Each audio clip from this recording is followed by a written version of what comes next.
حامیم والکتاب المبین انا انزلناه فی لیلۃ مبارکہ انا كنا منذرین فیہا یفرق کل امر حکیم امرا من عندنا انا كنا مرسلین رحمة من ربک انه هو السمیع العلیم رب السماوات والارض وما بینهما ان کنتم موقنین.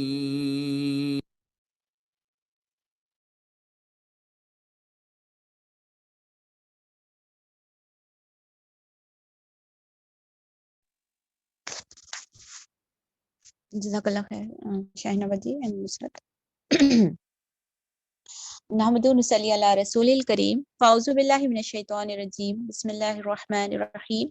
رب اشرح لی صدری ویسر لی امری واحلل عقدۃ من لسانی یفقهوا قولی.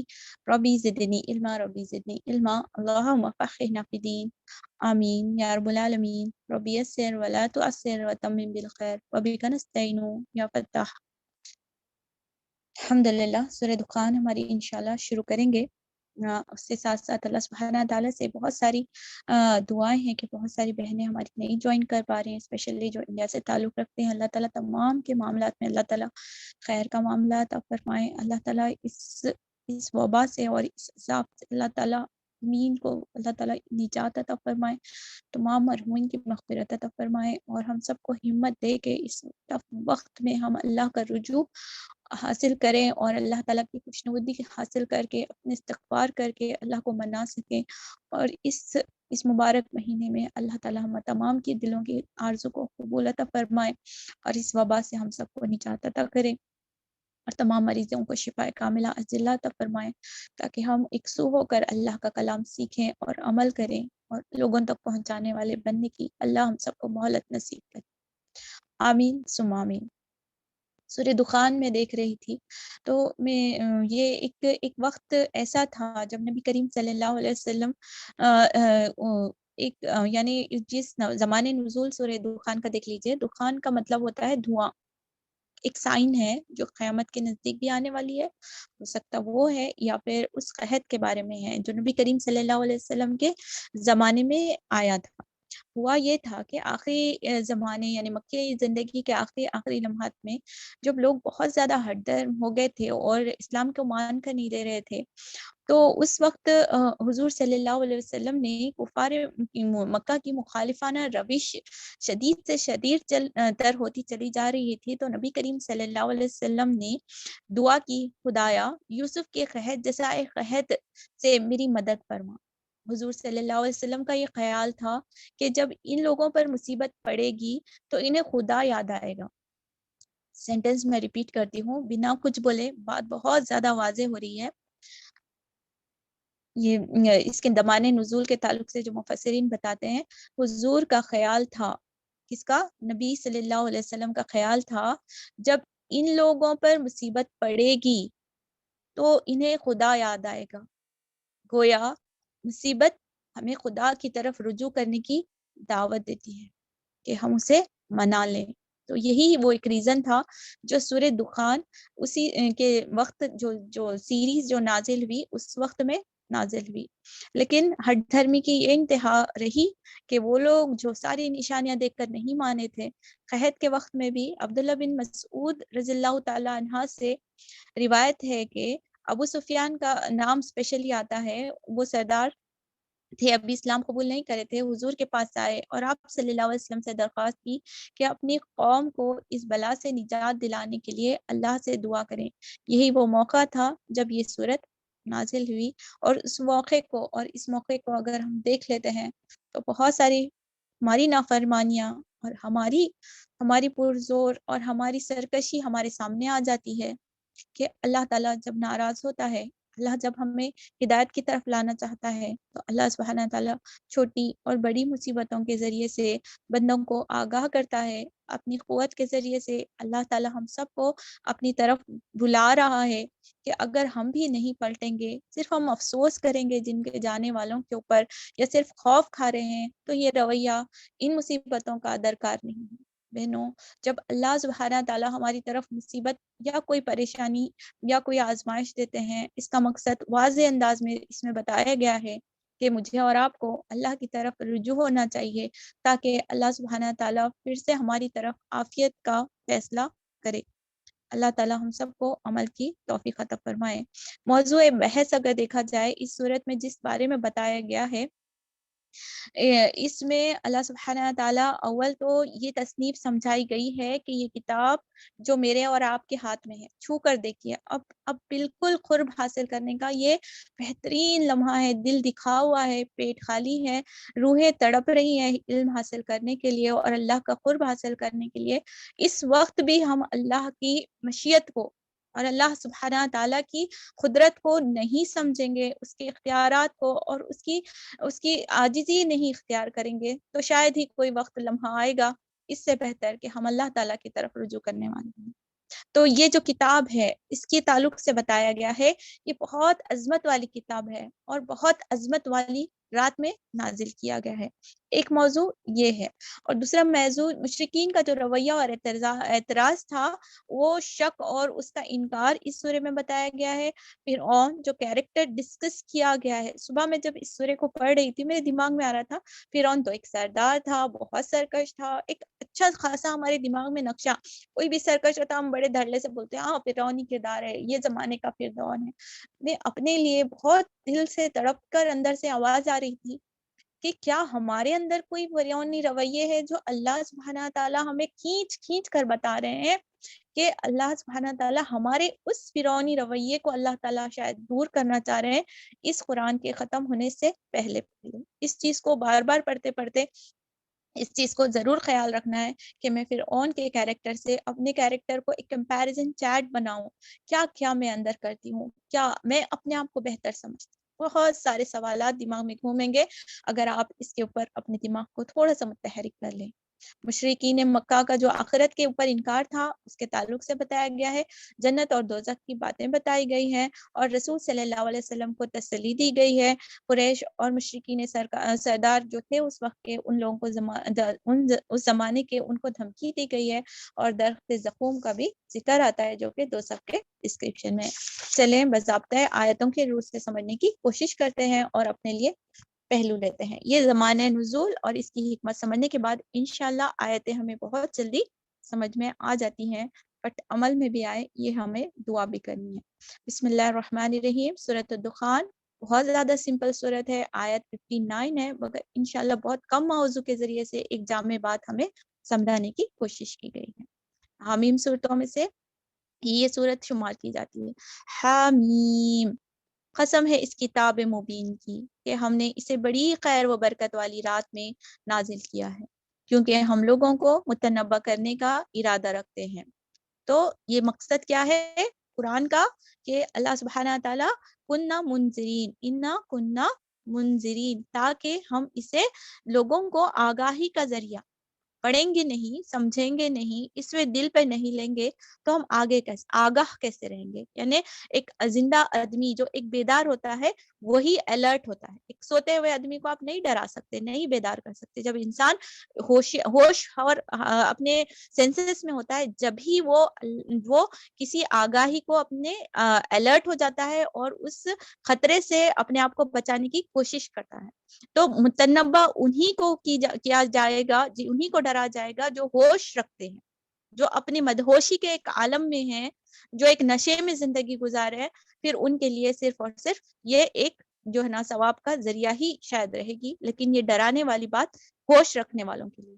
اور بتایا گیا ہے یہ جو کتاب ہے اتنی بابرکت کتاب ہے کہ اللہ سبحانہ تعالیٰ نے ایک بہت ہی بابرکت مہینہ اس کے لیے سلیکٹ کیا ہے، بابرکت رات اس کے لیے سلیکٹ کی گئی ہے، بابرکت فرشتہ اس کے لیے سلیکٹ کیا گیا ہے، بابرکت نبی پر نازل کی گئی ہے، اور بابرکت لوگ ہی اسے اٹھانے والے ہوں گے۔ خوش نصیب ہے وہ لوگ جو قرآن پڑھنے والے ہیں اور قرآن پڑھانے والے ہیں نا۔ یہ حدیث ہے، حدیث کا ایک مفہوم ہے، سبحان اللہ۔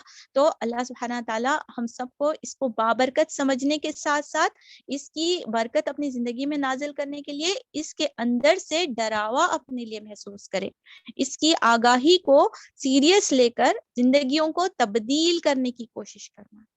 یہ وہ رات تھی جس میں ہر معاملے کا حکیمانہ فیصلہ ہمارے حکم سے صادر کیا جاتا ہے۔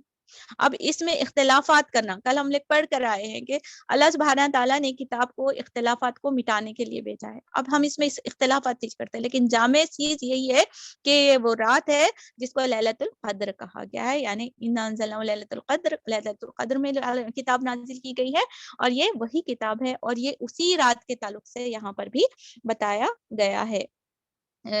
جو دوسری رات کے بارے میں بتایا جاتا ہے اس کی کوئی اوتھینٹک دلیل ابھی تک جو ہے نا نہیں ہے، تو ہم اسی پر مفسرین جامع کا یہی ہے استدلال ہے کہ یہ سورہ یعنی لیلۃ القدر کی بات بتائی جا رہی ہے۔ صرف ہم 10 دن ہارڈلی اس راتوں سے، مبارک راستوں سے دور ہے۔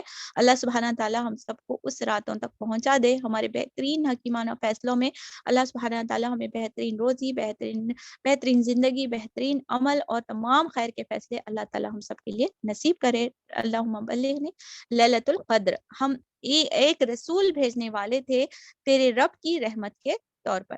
کتاب رحمت ہے، بابرکت ہے، اور رسول کا آنا بھی ہمارے لیے رحمت اور باعث برکت ہے۔ کس زمانے میں بتائی جا رہی ہے؟ امیجن 13 نبوی دور کا چل رہا ہے، اور یہ رسول کو اور کتاب کو بابرکت بتانے کی کیا ضرورت پڑی تھی؟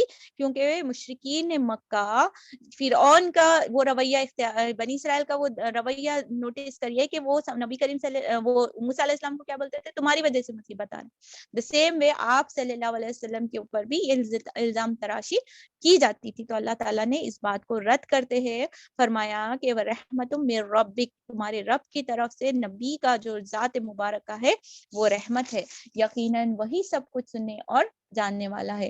آسمانوں اور زمین کا رب اور ہر اس چیز کا رب ہے جو آسمان اور زمین کے درمیان ہے۔ آسمان پر نگاہ ڈالیے، یہ اب تدبر کی آیتیں ہیں۔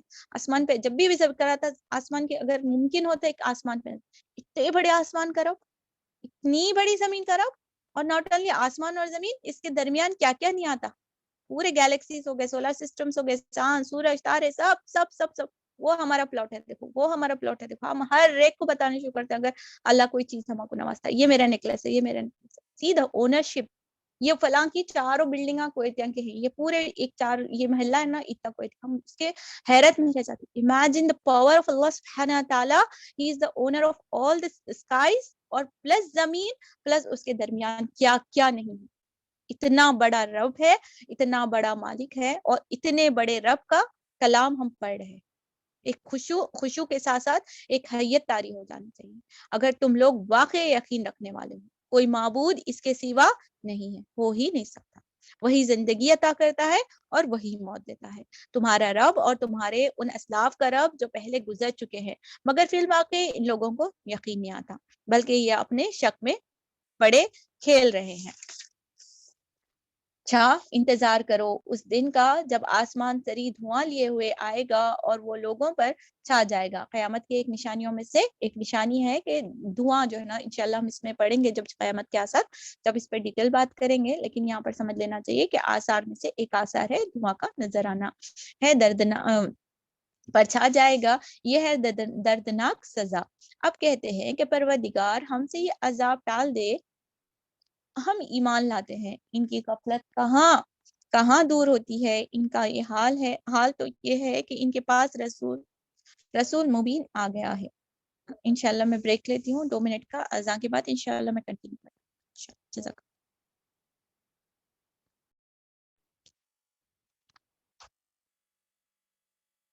یہاں پر آیت نمبر 12 میں جو دعا ہے اسے ہائی لائٹ کر لیجیے، ربنا اکشف عنا العذاب انا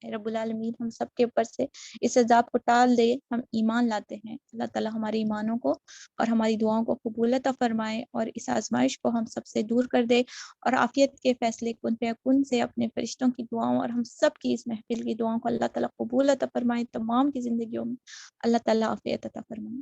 ان کی غفلت کہاں دور ہوتی ہے؟ پھر اللہ تعالیٰ آگے فرماتے ہیں، گویا قریش کے لیے ہے، لگ رہا ہے کہ اللہ ہم سے مخاطب ہے ڈائریکٹلی۔ ان کی غفلت کہاں دور ہوتی ہے؟ ان کا حال تو یہ ہے کہ ان کے پاس رسول مبین آ گیا ہے، پھر بھی یہ اس کی طرف متلف نہ ہوئے اور کہا کہ یہ تو سکھایا پڑھایا یا باولا ہے، ہم ذرا عذاب ہٹا دیتے ہیں تو لوگ پھر وہی کچھ کرو گے جو پہلے کر رہے تھے۔ یہاں پر رک کر ہم اللہ سے بات کریں گے۔ اللہ ہم سے کہہ رہا ان کاشف العذاب قلیلا انکم عائدون، پھر وہی مستیوں میں مگن ہو جائیں گے، پھر ہم بھول جائیں گے، پھر ہماری وہی روش شروع ہو جائے گی۔ کیا ہم ان حالات سے سبق لے کر ہم اللہ کی طرف رجوع کرنے والے بن جائیں گے؟ اے اللہ ہماری پچھلی زندگی سے اگلی زندگی کو بہت بہتر بنا دے۔ ان آیتوں کو اللہ تعالیٰ ہماری زندگیوں میں، اللہ تعالیٰ ان دعاؤں کو ہماری زندگیوں میں قبول عطا فرما دے اور ہم سے اس عذاب کو ٹال دے۔ جس روز بڑی ضرب لگائیں گے وہ دن ہوگا جب ہم تم کو انتقام لیں گے۔ اللہ تعالیٰ ہم سب کو محفوظ رکھے۔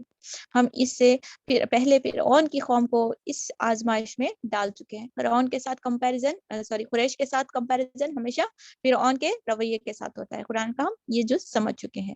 ان کے پاس ایک نہایت شریف رسول آیا اور اس نے کہا، اللہ کے بندوں کو میرے حوالے کر دو، میں تمہارے لیے ایک امانت دار رسول ہوں، اللہ کے مقابلے میں سرکشی نہ کرو، میں تمہارے سامنے اپنی ماموریت کی صریح سند پیش کرتا ہوں، اور میں اپنے رب اور تمہارے رب کی پناہ لے چکا ہوں، اور اس سے تم مجھ پر حملہ آور ہو۔ اگر تم میری بات نہیں مانتے تو مجھ پر ہاتھ ڈالنے سے باز رہو۔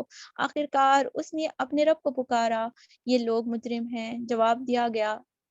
نوٹس کرنے والی بات میں نے اسٹارٹنگ آف دا سورہ میں بتا دیا تھا کہ قحط کی دعا نبی کریم صلی اللہ علیہ وسلم نے شاید مصیبت دیکھ کر لوگ ٹرن آؤٹ ہو جائیں گے، ویسی ایک دعا وہاں پر کی تھی۔ سیم وے یہاں پر جو ہے نا موسیٰ علیہ السلام کے کردار کو نہیں کیا۔ آخرکار اس نے اپنے رب کو پکارا کہ یہ لوگ مجرم ہیں۔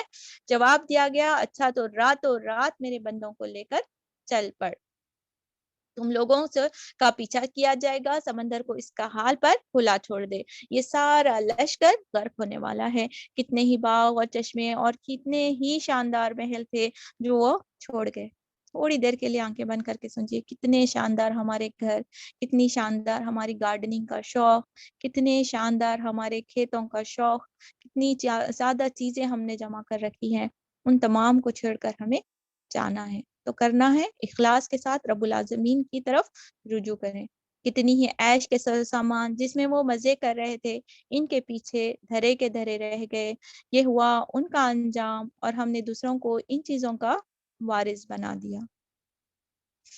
اللہ ہمیں دنیا میں ہی لوگوں کا حق ادا کرنے والے بننا ہے کہ ہمارے مرنے کے بعد لوگ ہماری چیزیں لے کر خوش اور مطمئن ہوئے، ایسا نہ ہو، بلکہ ہماری زندگی میں ہی ہم لوگوں کے لیے خیر کا باعث بنے اور انہیں لوگوں کو ہم دینے والے بنے، تاکہ وہ مرنے کے بعد تو ویسے بھی چیزیں وارثوں کے حوالے ہو جانے والے، کیوں نہ ہم حق دنیا میں ہی دینے والے، حق مار کر جانا پھر قیامت میں لیے پھر ظالم شمار کیے جائیں گے۔ تو اللہ تعالیٰ ہمیں حق دینے والے بنا دے، زندگیوں میں بھی اور زندگی کے بعد میں بھی جس کی بھی وراثت ہے اس کا حق دینا ہمارے اوپر لازم ہے۔ پھر نہ آسمان ان پر روانا زمین اور رویا نہ زمین اسی مہلت دی، ہوا گیا تھا بنی اسرائیل کو اس کو وارث بنا گیا تھا، اور ایسی موت، دردناک موت تھی اور اتنی تکلیف دہ، پورا لشکر میں فرعون کے ساتھ غرق ہوا، کسی کو بھی ذرہ بھی ایک ایکسیڈنٹ ہو جاتا ہے، تھوڑا سا معاملہ تو پورے لوگ غمزدہ ہو جاتے ہیں، دعائیں کرنے لگتے ہیں، مگر وہ بدنصیبی کا کیا عالم، بدنصیبی کا یہ عالم ہے کہ پورے لوگ غرق ہو گئے، نہ زمین اس پر رو رہی ہے نہ آسمان۔ ظلم کی انتہا، تو سو کالڈ کبریا والا پرسن ہے اور اتنا بڑا سمجھتا ہے، اور اس کے مرنے پر کسی کا ایک آنسو بھی نہیں بہا، کیا بدنصیبی ہے، کیا کیریکٹر ہے، سوچ لیجیے ذرا۔ اس مہلت بھی ان کو نہ دی گئی۔ اس طرح بنی اسرائیل کو ہم نے سخت ذلت کے عذاب یعنی فرعون سے نجات دی، فرعون اپنی ککڑ میں انا خیر منہ انا ربکم الاعلی برا، انا ربکم الاعلی فرعون کا جملہ تھا، میں سب سے بڑا ہوں، میں سب سے بڑا رب ہوں۔ اللہ سبحانہ تعالیٰ نے اس کو ذلت کا عذاب تشبیہ دی ہے۔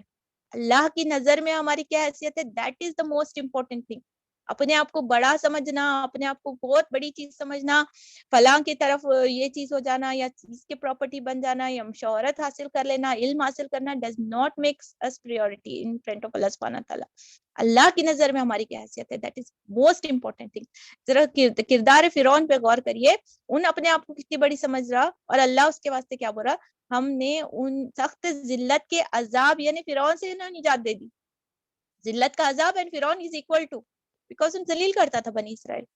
اللہ اکبر، جو حد سے گزرنے والوں میں فی الواقع بڑے اور اونچے درجے کا آدمی تھا، حد سے گزرنے والا ہے اور جو ہے نا وہ بھی سب سے پہلے حد سے گزرنے والا، lowest of the lowest is considered to be. اللہ اکبر، اور ان کی حالت جانتے ہوئے ان کی دنیا دوسری قوموں پر ترجیح دی اور انہیں ایسی نشانی دکھائی جن میں وہ سری آزمائش تھی۔ یہ لوگ کہتے ہیں ہماری پہلی موت کے سوا اور کچھ نہیں، ان کے بعد ہم دوبارہ اٹھائے جاتے ہیں۔ اب پھر واپس قریش کی طرف اللہ سبحانہ تعالیٰ ایڈریس کرے۔ آخرت کے اوپر ان کا انکار نہیں تھا نا یعنی عقیدہ نہیں تھا اس چیز کو یہاں پر بتایا جا رہا ہے کہ موت کے سوا اور کچھ نہیں، اس کے بعد ہم دوبارہ اٹھائے جانے والے نہیں ہیں۔ اگر تم سچے ہو تو اٹھا لاؤ ہمارے باپ دادا کو، یہ بہترین تباہ کی قوم ہے، اور تم اس سے پہلے تم سے پہلے کے لوگ ہیں، ہم نے ان کو اسی بنا پر تباہ کیا کہ وہ مجرم ہو گئے۔ کہ قوم تباہ کا یہاں پر ذکر کیا گیا ہے اور پھر وہ بھی مجرم ہونے کا بھی بتایا گیا ہے۔ یہ آسمان اور زمین اور ان کے درمیان کی چیزیں ہم نے کچھ کھیل کے طور پر نہیں بنائی ہے، ان کو ہم نے برحق پیدا کیا ہے، برحق پیدا کیا ہے۔ الا بالحق ما خلقناہما الا بالحق، اللہ تعالیٰ نے جو بھی پیدا کیا ہے حق پر پیدا کیا، ایک پلان کے تحت کیا گیا، کھیل تماشا نہیں ہے، مگر اکثر لوگ جانتے نہیں ہیں۔ اب جیسے جیسے ہم لوگ 25 پارے پڑھ چکے ہیں، دیکھیے بہنوں، ورڈ ریپیٹیشن سارے سینٹنس اللہ سبحانہ تعالیٰ کی طرف سے اب کیا مفہوم ہے ہم سمجھ رہے ہیں۔ اکثر بولتے کلک ہو جانا، اکثریت ڈز ناٹ مین کہ وہ صحیح ہے۔ ان سب کو اٹھائے جانے کے لیے طے شدہ وقت کا فیصلے کا دن ہے، اس پر بھی بہت ڈیٹیل میں بات ہے۔ اب بات کلک ہو جانا، یہ سینٹنس پڑھتے ہی بات کلک ہو جانا کہ اللہ سبحانہ تعالیٰ نے ہم سب کا وقت مقرر آتے جب ریٹرن ٹکٹ ہماری بک ہے، وہ دن جب کوئی عزیز قریب اپنے کسی عزیز قریب کے کچھ بھی کام نہ آئے گا۔ تو بیسٹ پرسن ہم اپنے آٹوگراف بک میں لکھتے ہیں، میرا سب سے فیوریٹ پرسن یعنی میں جس کو بہت زیادہ پیار کرتا ہوں، تو ہمارے سب کے ایک لسٹ میں ایک نام تھا، اس لسٹ کے اس نام کو اپنے شوہر ہو سکتے ہیں، اپنے باپ ہو سکتے ہیں، اپنے بیٹے ہو سکتے ہیں، اپنے بھائی ہو سکتے ہیں، کوئی بھی ہمارے عزیز رشتہ دار، اپنی ماں ہو سکتی، ان کا نام لے کر اپنے لیے سوچنا ہے۔ the most beloved person بھی ہمارے لیے کچھ بھی نہیں کر سکتا، کچھ بھی نہیں کر سکتا۔ دنیا میں بولتے میں تمہارے کو جان دیتا ہوں، جگر دیتا ہوں، کڈنی دیتا ہوں، دنیا میں ہو سکتا، وہ آخرت میں کیا بھی کسی کو بھی کوئی بھی ایکسچینج نہیں ہو سکتا، کیونکہ ایک دوسرے کو دیکھ کر بھاگنے والے ہوں گے۔ بہرحال انشاءاللہ اللہ تعالیٰ ہم سب کو موقع دے، صحت دے، زندگی دے، تو قیامت کے اوپر انشاءاللہ ہمارا پی پی ٹی ہے، اللہ تعالیٰ اسے ہمیں کرانے کی توفیق عطا فرمائے۔ پلان ہے، اناؤنسمنٹ بولنے میں ڈر لگ رہا ہے کہ اللہ تعالیٰ ہم سب کو مہلت دے، زندگی دے، صحت دے، کہ ہم اس کو اچیو کر پائیں اور سمجھے اور اپنے اندر اللہ کا خوف پیدا کر سکے اس چیز کے لیے، کیونکہ آخری کے پاروں کی تھیم ہی قیامت ہے، تو ہم نے اس کے لیے ہر سال کی طرح اس سال بھی قیامت کے اوپر انشاءاللہ پی پی ٹی رکھا ہے۔ تو دیکھتے ہیں اللہ تعالیٰ ہم سب سے کروائے، انشاءاللہ سیٹرڈے کے دن رکھا گیا ہے یا منڈے ہوگا، کیونکہ سیٹرڈے اور سنڈے انڈینس میں بہت زیادہ مصروفیت ہوتی ہے۔ لیٹس سی ابھی ڈیٹ انشاءاللہ میں آپ کو بتاتی ہوں انشاءاللہ۔ بہرحال آگے چلتے ہیں۔ کسی عزیز قریب کے کچھ بھی کام نہ آئے گا اور نہ کہیں اسے مدد پہنچے گی، سوائے اس کے کہ اللہ ہی کسی پر رحم کرے، اور وہ زبردست بھی ہے اور رحیم بھی ہے۔ العزیز هو العزیز الرحیم، سبحان اللہ، وہ عزیز بھی ہے لیکن سلیکٹڈ لوگوں پر جو انہوں نے دنیا میں اللہ کے مطابق زندگی گزاری ہوگی ان پر رحیم بھی ہے۔ زقوم کا درخت زقوم کا درخت کا ذکر کیا گیا ہے جہنم کے ڈسکرپشن میں۔ زقوم کا درخت گنہگار کا کھانا ہوگا، تیل کی چلچل جیسا پیٹ میں اس طرح جوش کھائے گا جیسے کھولتا ہوا پانی جوش کھاتا ہے۔ پکڑو اسے اور اسے رکیتے ہوئے لے جاؤ اس جہنم کے بیچوں بیچ اور انڈیل دو اس کے سر پر کھولتا ہوا پانی. ڈاؤٹ سمجھائے کہ صرف زخم کا، اگر آپ لوگ بہت پیچھے بھی ہم پڑھ کر آئے ہیں، زخم ہے کیا؟ ایک بہت زیادہ یعنی آگ کے اندر اس کے روٹس ہیں. ایسا ٹری ہے زخم، جھاڑ جہنم کا، جس کے روٹس آگ میں ہیں، پانی میں رہتے ہیں. واٹر ٹری دیکھیں، کبھی دیکھیں آگ کا ٹری؟ اللہ عالم وہ کیسا ہوگا. اللہ ہمیں دیکھنا بھی نہ کو نصیب کرے، اللہ ہمیں کھنا بھی نہ کو نصیب کرے، اللہ ہم سب کو اس سے اللہ سے محفوظ رکھے. تو کیسا اللہ تعالیٰ بتا رہے، ایسا زخم کھانے کو دیا جائے گا جس کا ہیٹنس اور اس کی ٹاکسیسٹی کا اندازہ اس سے لگا سکتے ہیں کہ وہ حدیث کا مبارکہ کا جو مفہوم ہے اس میں آتا ہے کہ انسان جب وہ کھاتا ہے تو اس کے جو نیچے سے، یعنی جب ہم ڈیفیکیشن کرتے ہیں، یعنی باڈی سے غلاظت کو نکالنے کا پروسیس جو ہوتا ہے، اس میں سے انسان کے آنت گل کر نکالتے ہیں وہ زخم کھانے کے بعد. نوز باللہ نوز باللہ. اتنا زیادہ ترش ہے، مرچی زیادہ کھا لیے تو آلریڈی پرابلم ہو جاتی ہے، ڈائجسٹو سسٹم پورا ایک دم کولیپس ہو جاتا. تو وہ زخم کا ویسا ہے کہ ایک عذاب کی ایک شکل ہے. اللہ تعالیٰ ہم سب محفوظ ہے. اور خود یہاں پر اس کے تشریح میں بتایا گیا ہے کہ پیٹ میں اس طرح جوش کھائے گا جیسے کھولتا ہوا پانی. کیا گرمی ہوگی اور کیا شدت ہوگی. آزو بازو گرمی، شام میں افطار میں ٹھنڈا پانی وہاں گرمی ہے، گرمی آزو بازو دیواراں گرمی، چھت گرمی، نیچے آگ اوپر آگ. بھاگ کر سورہ ملک میں ہم اس کو پڑھیں گے، بھاگ کر بندہ جاتا آگ کی طرف، اتنی پیاس لگتی، اتنا کھانا لگتا، وہ کھاتا، پھر اور شدت اس میں اندر اختیار ہوتی تکلیف کی کہ وہ واپس جو ہے نا اپنی پرانی جگہ پہ آتا ہے. یعنی ایک تکلیف کا عالم اللہ سبحانہ تعالیٰ دوزخ کو بتاتے ہیں. پکڑو اسے اور رکیتے ہوئے لے جاؤ اس کو جہنم کے بیچوں بیچ اور انڈیل دو اس کے سور پر کھولتا ہوا پانی. عذاب کی شدت میں گرمی کا اور آگ کا بہت زیادہ ذکر ہے. اللہ تعالیٰ ہم سب کو بچا لے اس عذاب سے، اور ہمیں جو مہلت ملی ہے اللہ تعالیٰ اس میں اپنی فضل سے نیکیاں کمانے اور اپنی رضا سے جنت حاصل کرنے والے بنا دیجیے. شک اس کا مزہ جملہ بہت مزہ ہے. انا انت العزیز الکریم ذخ انکا انت العزیز الکریم. چک اس کا مزہ، زخم کھانے کے لیے اللہ تعالیٰ فرما رہے ہیں اور وہاں کے فرشتے بول رہے ہوں گے. منظر کسی ہے کہ اس کا مزہ کیوں کہا جا رہا ہے؟ زبردست عزت دار آدمی تھا تو. اللہ اکبر. یہ وہی چیز ہے جس کے آنے میں تم لوگ شک کر رہے تھے. شروع سورہ بقرہ سے شک کی نفی ہے. لا ریب، شک کریا ڈوب گیا. اللہ تعالیٰ ہمیں مضبوط ایمان اور عمل نصیب عطا فرمائے. خدا ترس لوگ امن کی جگہ میں ہوں گے، باغ اور چشموں میں حریر و دیبا کی لباس پہن رہے ہوں گے، آمنے سامنے بیٹھے ہوں گے. یہ ہوں گی ان کی شان، ہم گوری گوری آہو چشم عورتیں ان سے بیاہ دیں گے. سبحان اللہ. اچھی بیوی دنیا اور آخرت میں ایک بہت اچھی نعمت ہے. وہاں وہ اطمینان سے ہر طرف کی لذیذ چیزیں طلب کریں گے. وہاں موت کا مزہ وہ کبھی نہ چکھیں گے. بہت سارے صورتوں میں ہم پڑھ کر سورہ ال عمران میں بھی دیکھیں نا کیا ہے، کیا ذائقۃ الموت، کلو نفس ذائقۃ الموت. آج اس نافع جنت کے ڈسکرپشن میں اس ذائقے کو رد کر دیا جا رہا ہے. بس دنیا میں جو موت آ چکی تو آ چکی، اور اللہ اپنے فضل سے اس کو جہنم کے عذاب سے بچا دے گا. یہی بڑی کامیابی ہے. اے نبی، ہم نے اس کتاب کو تمہاری زبان میں سہل بنا دیا ہے تاکہ لوگ نصیحت حاصل کریں. کتنی آسان صورت ہے. دیکھیے بالکل پڑھنے کے بعد یہ آیت پڑھنے سے پہلے ہی دماغ میں آ رہا تھا کتنی مطلب مختصر سی ہلکی زبان میں اللہ نے ہر چیز کو کمپیریزن چارٹ کے ساتھ، انجام کے ساتھ، رویوں کے ساتھ ڈسکرائب کر دیا تاکہ یہ لوگ نصیحت حاصل کریں. اب تم بھی انتظار کرو، یہ بھی منتظر ہے. بہرحال دل بہت اداس تھا. کچھ چیزیں پڑھ لیتے ہیں تاکہ ہمارے لیے تسلی ہو جائے کہ اللہ تعالیٰ ہمارے لیے کتنے اچھے انعامات ہیں. کیونکہ مومن کے لیے موت کوئی اینڈ آف ایوری تھنگ نہیں ہے، بلکہ یہ ایک نئی زندگی کی شروعات ہے. اس نئی زندگی میں اللہ تعالیٰ نے کیا ہمارے لیے خیال رکھا ہے، چند احادیث کے حوالے سے انشاءاللہ تسلی کے لیے ہم پڑھ لیتے ہیں کہ اللہ تعالیٰ نے اس زندگی کے بعد ہمارے لیے کیا خوشخبریاں رکھی ہیں. کیا ہے؟ جنت کا ڈسکرپشن ہے. جنت میں بیماری اور بڑھاپا، موت نہیں ہوگی. اسے مسلم سے لیا گیا. اگر جنتی اپنے کنگن سمیت دنیا میں جھانک لے تو سورج کی روشنی کو اس طرح ختم کر دے گی کہ جس طرح سورج کی روشنی تاروں کو ختم کر دیتی ہے. مطلب ایک دم سے ایک گلو آ جا رہا.